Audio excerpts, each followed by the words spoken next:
heavy metal ions as pollutants. Heavy metal ions are well known for their toxicity and persistence and bioaccumulation. यानी कि heavy metal ions toxic होती हैं, ये environment में मौजूद रहती हैं और बॉडी में एक्यूमुलेट भी हो सकती हैं। इनकी मुख्तलिफ सोर्सेज हैं जो कि हम पिछले मॉड्यूल्स में डिस्कस कर चुके हैं। हैवी मेटल्स हमारे लिए फ़ायदा मंद और नुकसानदेह दोनों तरह से हैं। What we need is there specific amount which should be present in the cells. मिसाल के तौर पे कोबाल्ट, कॉपर, जिंक और iron, these are considered as macro nutrients, यानी कि ये हमें सेल में रिक्वायर्ड होती हैं। आयरन हीमोग्लोबिन का एक अहम हिस्सा है। इसी तरह जिंक, कोबाल्ट और कॉपर मुख्तलिफ फैक्टर्स के और एंजाइम्स के मेटालो एंजाइम्स हैं। लेकिन आयरन जो है ये एनिमल्स के लिए तो मैक्रो न्यूट्रिएंट्स है, लेकिन प्लांट्स के लिए नहीं। प्लांट्स में आयरन जो है that is a micro nutrient. The micro nutrients also है में जो है हम निकल को भी माइक्रो न्यूट्रिएंट कह सकते हैं, क्रोमियम और आयरन को। इसी तरह हमारे पास कुछ ऐसे हैवी मेटल्स हैं जो कि हाईली टॉक्सिक हैं, जिनमें कैडमियम, लेड, सिल्वर और मरकरी शामिल हैं। और इसके अलावा वो मेटल जो कि प्रेशियस मेटल्स हैं, जिनमें प्लेटिनम, सिल्वर और गोल्ड शामिल है। कहने का मतलब ये कि हैवी मेटल्स हमारे लिए कुछ हद तक डेंजरस भी साबित हो सकती हैं अगर उनकी अमाउंट रिक्वायरमेंट से ज़्यादा है। और टॉक्सिक एलिमेंट्स जो हैं दे आर ऑलरेडी हैज़ार्डस, जिसको हम पहले डिस्कस कर चुके हैं।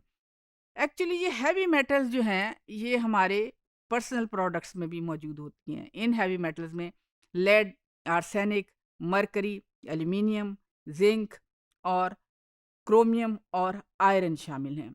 ये मुख्तलिफ किस्म की पर्सनल प्रोडक्ट्स मसलन लिपस्टिक्स और दूसरी मेकअप प्रोडक्ट्स में शामिल होती हैं। You can see beryllium, lead, thallium and arsenic is among the components of lipstick. अच्छा, इसके अलावा हैवी मेटल जिन पर्सनल प्रोडक्ट्स में इस्तेमाल होती हैं उनमें लिपस्टिक है, वाइटनिंग टूथपेस्ट है, वाइटनिंग क्रीम्स हैं, आईलाइनर है और नेल कलर हैं। इसके अलावा भी बहुत सारी ऐसी प्रोडक्ट्स हैं जिनमें हैवी मेटल आयंस इस्तेमाल होती हैं।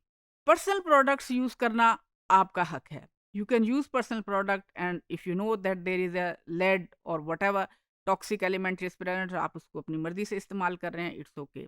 But when we know you are drinking water and expecting that water should be clean, तो उसके लिए हमारे पास क्या कोई ऐसा सेंसर है जिससे हम डिटरमिन कर सकें?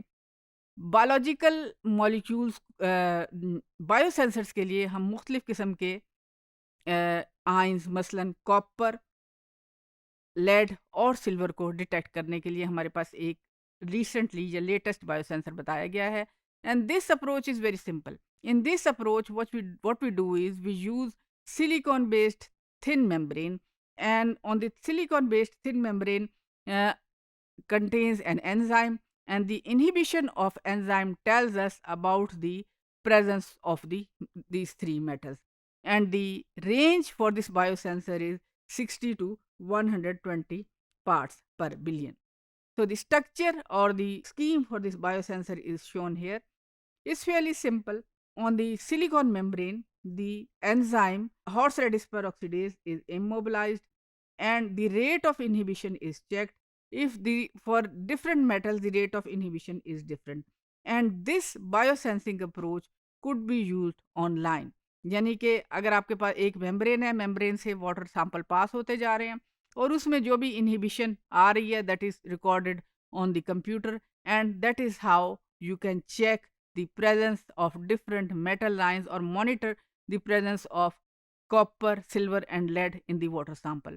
इसके अलावा अगर हम मुख्तलिफ एंजाइम्स इस्तेमाल करें, मसलन अगर हम लैकेस एंजाइम इस्तेमाल करें, तो हम सिर्फ कॉपर को इसमें से एज ए कंटेमिनेंट डिटेक्ट कर सकते हैं। So this is how heavy metals can be monitored.